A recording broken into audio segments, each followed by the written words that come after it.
Will's 7 years old. He's been a service animal for about 3 years. Well, the way I got involved is that once I quit working, I thought it would be a good philanthropic position for me to do. So I signed up, and it's through the Hinsdale Humane Society. Once a quarter, a list comes out and you sign up. There's about 28 different nursing homes in the area that we service. And they have a set schedule, usually Wednesdays and Fridays.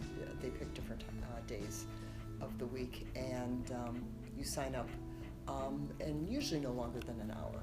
Oh, well, Will's close to 30 pounds, and because of his height, it's very, I would pick him up and take him to the residents who are always sitting down, and physically it was really straining on me, so I would start to put him in a chair next to me, and then one day I saw a wheelchair and I just thought I'd stick him in a wheelchair. And it's really the best way because I can wheel him in and out of the different, usually the patients are all sitting in one area, and I can wheel him around them, and they can pet him, he's at their height.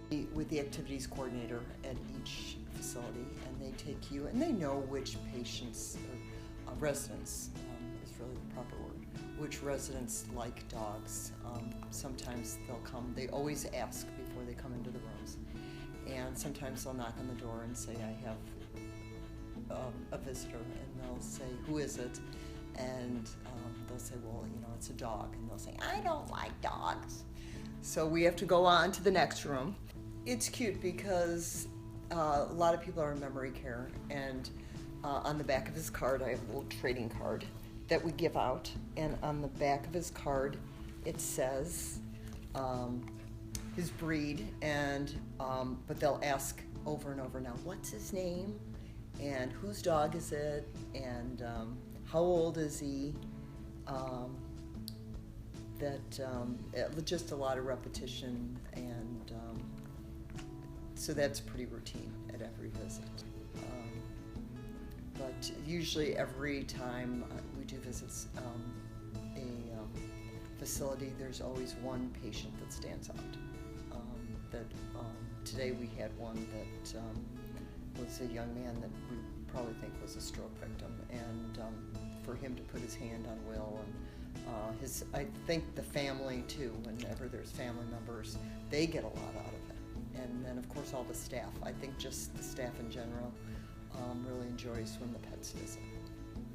Had in my pet therapy came rather early with working with Will.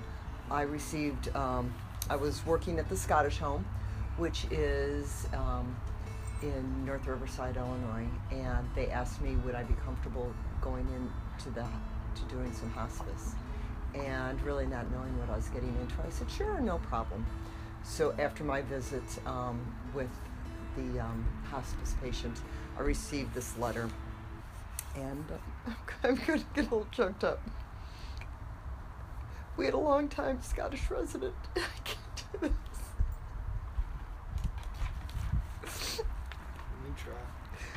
We had a long-time Scottish resident that was very near to the end of her life. The family gathered around her bed, and the bed was lowered to the ground. Will nuzzled up to the dear resident and made her smile, and just realized his muscle on her face stayed there to comfort her. It was really a touching moment. Our resident died shortly after the visit. This is something very special about the intuitive nature of animals.